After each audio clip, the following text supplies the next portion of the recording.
అందరం కూడా దేశానికి, ధర్మానికి, సమాజానికి రక్షగా ఉండాలని చెప్పి ఈ సందర్భంగా తెలియజేసుకుంటూ, ఒకవైపు అందరమేమో నువ్వు నాకు రక్ష, నేను నీకు రక్ష, మరిద్దరం దేశానికి, ధర్మానికి, సమాజానికి రక్ష అని చెప్పి రక్షాబంధన్ పండుగ జరుపుకుంటుంటే, తెలంగాణ రాష్ట్రంలో ఒక విచిత్రమైనటువంటి నానుడు ఉన్నది. ఏముందంటే కాంగ్రెస్ వాళ్ళు, బీఆర్ఎస్ వాళ్ళు మీ అవినీతికి మేము రక్ష, మా అవినీతికి మీరు రక్ష, మన ఇద్దరం కలిసి దోచుకుందాం, కలిసి దాచుకుందాం అనేటువంటి ఒక సంకల్పం తీసుకొని కాంగ్రెస్ వాళ్ళు, బీఆర్ఎస్ వాళ్ళు ఈ పండుగ జరుపుకుంటున్నారు.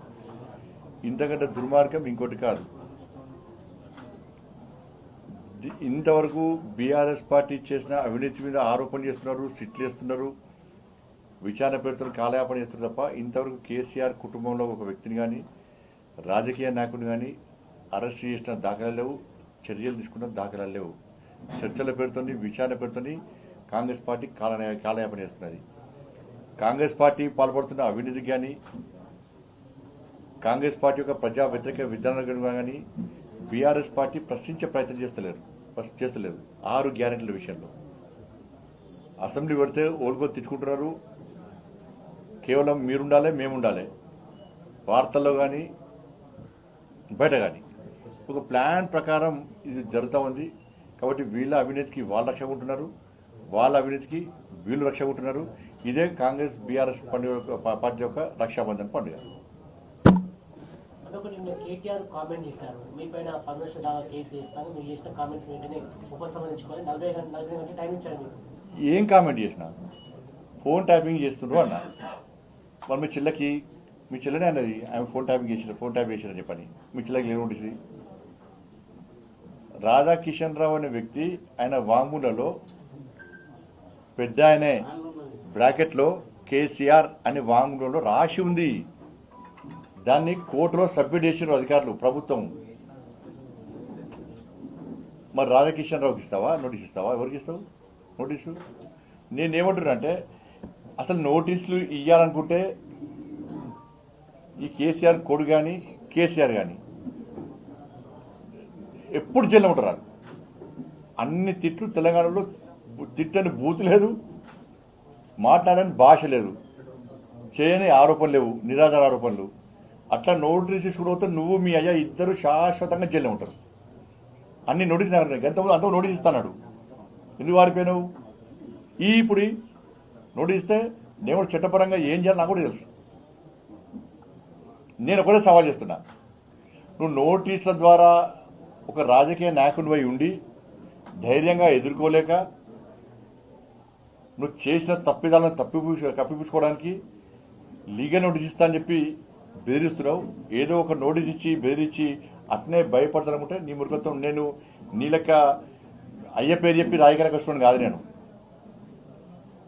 తెలంగాణ ఉద్యమంలో ఎవరో చేస్తుంటే పోయి మధ్య జెండా పెట్టి కంకులు కాల్చే కాడ ఫోటో దిగి, దోషలు వేసే కాడ ఫోటో దిగి, చావటలో పోయి ఫోటో దిగి, మధ్యలో జెండా జేఎస్ఎల్ మీటింగ్ కొట్టే మధ్య జెండా పెట్టి రాజకీయ నాయకుడు అనేటువంటి వ్యక్తిని కాదు. నేను చిన్నప్పటి నుంచి ధర్మము, దేశము అనేటువంటి ఒక ఆలోచనతో, ఒక జాతీయవాద భావజాలంతో, ఒక హిందూ ధర్మరక్షణ కోసం పాటుపడుతూ, హిందూ సమాజాన్ని సంఘటితం చేస్తూ, అనేక ఉద్యమాలు చేసి, అనేక కేసులను భరించి, అనేక సార్లు జైలుకు పోయి పోలీసుల దెబ్బలు తిని వచ్చినటువంటి వ్యక్తి నేను. మా నాయన పేరు చెప్పో, మా తాత పేరు చెప్పో నేను వచ్చిన వ్యక్తి కాదు. నీకు నాకున్న తేడా అది. నేను ఒకటే సవాల్ చేస్తున్నా, చలో ఏ గుడి కంటే ఆ గుడికి నా కుటుంబంతో సహా వస్తా, భార్య పిల్లతో సహా వస్తా. నువ్వు మీ అయ్యా, మీ అమ్మ, మీ భార్య, మీ పిల్లలందరూ కూడా ఏ గుడికి వస్తారో రండి. మేము ఫోన్ ట్యాపింగ్ చేయించలేదు. ఫోన్ ట్యాపింగ్ నాకు నీకు సంబంధం లేదు. ఫోన్ ట్యాపింగ్ చేసిన విషయం నాకు తెలియదు అని నువ్వు ప్రమాణం చేస్తామా? నువ్వు దాస్తికి నువ్వు మీ కుటుంబ సభ్యులందరూ వచ్చి ప్రమాణం చేయండి. నేను మా కుటుంబ సభ్యులందరూ వచ్చి ప్రమాణం చేస్తాం. నువ్వు ఫోన్ ట్యాపింగ్ చేయించినావు, నీకు సంబంధం ఉంది, ఫోన్ ట్యాపింగ్ చేసేది నీకు తెలుసు, నీ భాగస్వామ్యం నేను ప్రమాణం చేస్తా. సిద్ధమా చెప్పు, డే టు టైం. తప్పించుకుంటే నేను సమాధానం ఇచ్చిపెట్టా, రాసిపెట్టుకో. నేను నిరంతరం ప్రశ్నిస్తూనే ఉంటా ఈ విషయంలో. ఏ టెంపుల్కి వస్తావు? నీకు మా టెంపుల్ మీద నమ్మకం లేకుంటే మసీద్ అంటావా, చర్చ్ అంటావా, నీ ఇష్టం.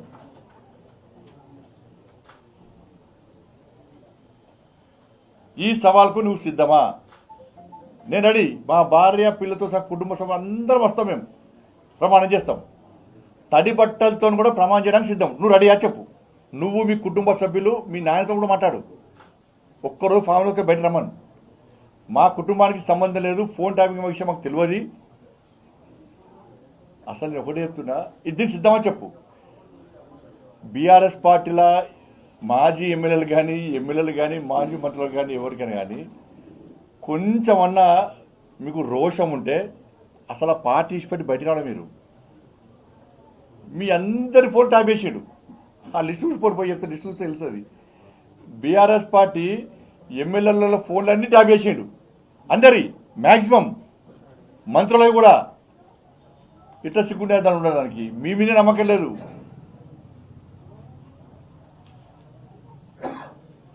నీ కూడా పంపిస్తా అది పంపిస్తా అని చెప్పి ఇవాళ నా ముందట మాట్లాడితే,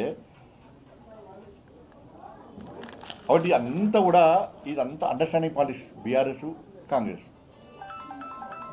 ఇవాళ కాళేశ్వరం విషయంలో